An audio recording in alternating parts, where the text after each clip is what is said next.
you follow the channel, you've heard me say quite often, there's always the dummies. There's the two dummy pigs. Whether it's chickens, whether it's cattle, whether it's sheep, you always have the two that don't want to follow along.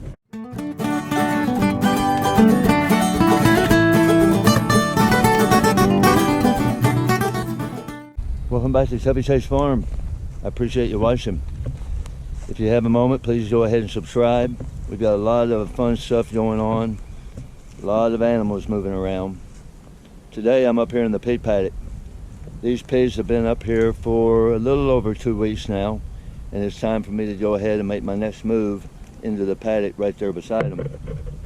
I did come up here the other day, about 2 days ago, and I overseeded this pasture right here with a pasture mix, just some Timothy orchard grass, Kentucky fescue.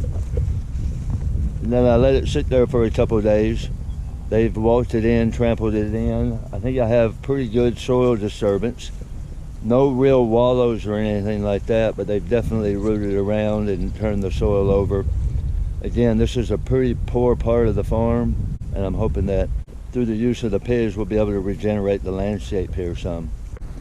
These are the red wattle pigs. There are 8 barrows and 2 gilts. They are about 10 weeks. Time's going by pretty fast. I got them when they were 6 weeks old, and they are rapidly growing. You see them doing a great job. They're grabbing mouthfuls of grass. They're going to be happy to make a move though. Right here is where they've been. Right here, much greener is where they're going. So what I'm going to do is I'm going to go ahead and dump the water, and then I'm going to pull this wire up here. I'll ultimately put it back again, and then I'll move their feed trough along with their feed and probably get them to move over here. I've already set up my next wire here. We're going that direction, but this will stop them here. I was double wired up in that paddock, and I'm double wired around the perimeter, but I'm going to try a single wire this time, make it easier. I do have Farm Girl Ann with me today, so if you've been watching some of my content, you see I do a lot of things by myself, and a lot of times it may not go well, and a lot of times I say I wish I had some help. Well, today I do, and I'm going to hand her the camera and let her be a filmographer for a while. Sneak shot of Farm Girl Ann. She's trying to pet a pig.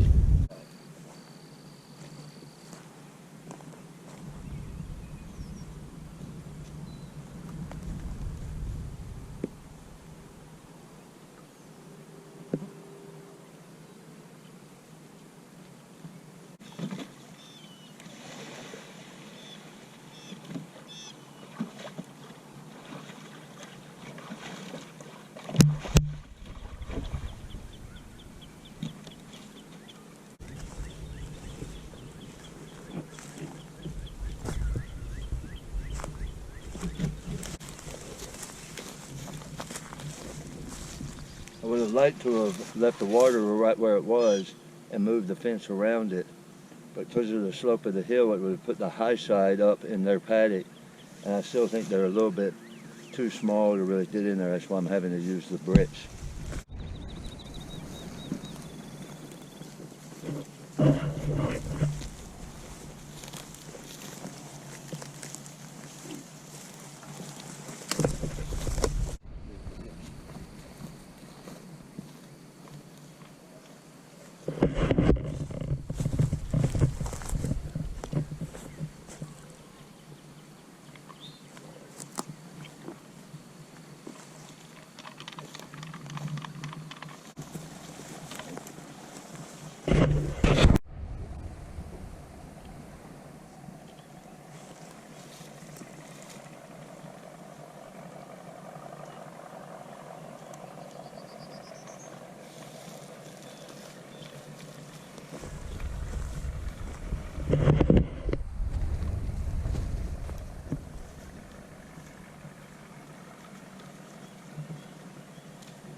So they're free right now to come over.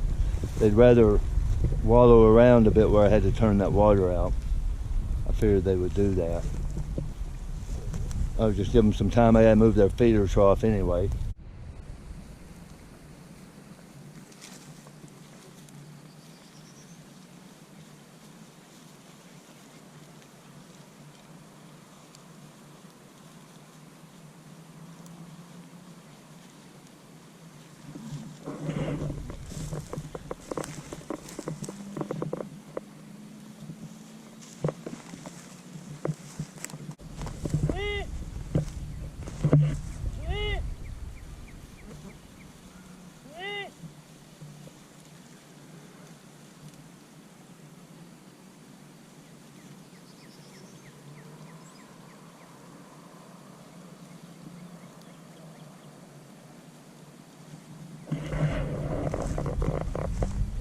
If you've followed the channel, you've heard me say quite often, there's always the dummies. There's the two dummy pigs.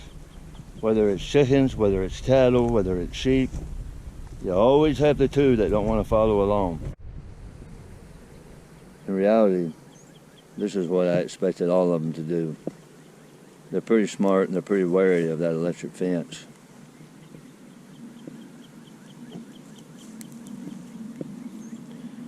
I was a bit surprised the others went as easy as they did. So that's my paddock move. That's everything. We get more efficient as it goes. But they're all right where I wanted them. That's a plus. So again, the outside double wire perimeter, and then my inside fence is one wire. We'll see how that works. Got one wire down here. If they do get through that way, there's double wire around the end of it. This is the direction they'll be headed. So that's it with the pigs for the day. I guess we go take a look at the chickens. As always, I appreciate you watching. You can find out more about us at chubbychasefarm.com. Everyone have a great week.